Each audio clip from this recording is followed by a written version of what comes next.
রানীপুর থানা। অসম্ভব অসম্ভব অসম্ভব। সততার আদর্শকে বুকের মধ্যে নিয়ে যে স্বপ্ন থেকে আমি পুলিশ ফোর্সে জয়েন করেছিলাম, ক্রমশ সে স্বপ্ন আমার কাছে দুঃস্বপ্ন উঠছে। তাই আমি ঠিক করেছি এই চাকরি ছেড়ে দেবো। এটা আপনি কি বলছেন স্যার? সরকারের দেওয়া এত সুন্দর চাকরি, এই চাকরি আপনি ছেড়ে দেবেন?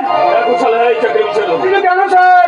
সরকার তো আমাদের ঠিক সময় মানিয়ে দিচ্ছে, কিন্তু আমরা কি ঠিক সময় ঠিক কাজটা করতে পারছি? হ্যাঁ, করতে পারছি না বিশাল। এই খাদ্য পোশাকটা পুরো পুতুল নাচের পুতুল হয়ে আমাদের নিচে যেতে হচ্ছে, আর সুতোগুলো রয়েছে একদম ক্রিমিনালের হাতে। কি করবেন বলুন স্যার? সিস্টেমকে তো আপনার মেনে নিতেই হবে। সিস্টেম? কোন সিস্টেমকে মেনে নেওয়ার কথা বলছিল?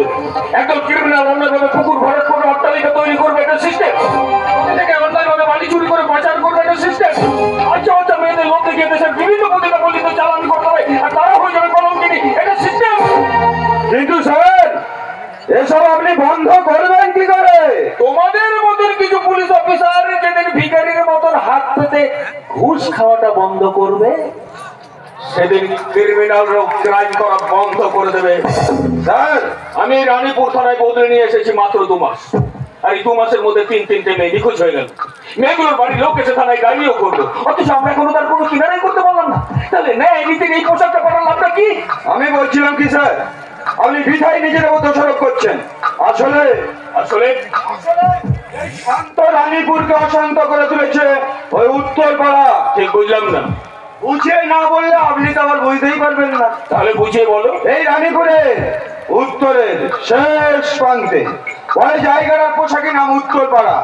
আসলে ওটা একটা পতিতা পল্লী। হোয়াট? পতিতা পল্লী? ইউ মিন রেড লাইট এলাকা? হ্যাঁ স্যার, আর ওই পতিতা পল্লীর মুখ্য রানী মানে ওদের লিডার হচ্ছে সুজাতা। সুজাতা? একটাই 100। ওই সুজাতা 2 হাত দিয়ে গোটা এলাকাটাকে আগলে রেখেছে। শুধু তাই নয় স্যার, এই রানীপুরে যত ক্রাইম হয় সব হয় পতিতা পল্লী থেকে। আর এত কিছুর জন্য তুমি চুপ করে বসে আছো, এলাকাটা রেড করোনি কেন? মাথা খারাপ, বাড়িতে বউ বাচ্চা আছে স্যার।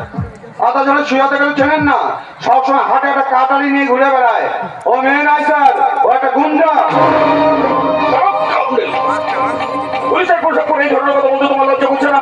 একটা কথা মনে রাখো, ওয়েস্ট বেঙ্গল পুলিশ পড়ানো এমন কোনো কাজ নেই।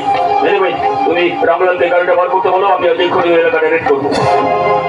আমরা দুটো পায়ে করি স্যার, অন্যদিন গেলে যান, আজ একদম যাবেন না, তাহলে সর্বনাশ হয়ে যাবে। কেন আজ যাবো না কেন? আজ কার্তিক পূজা।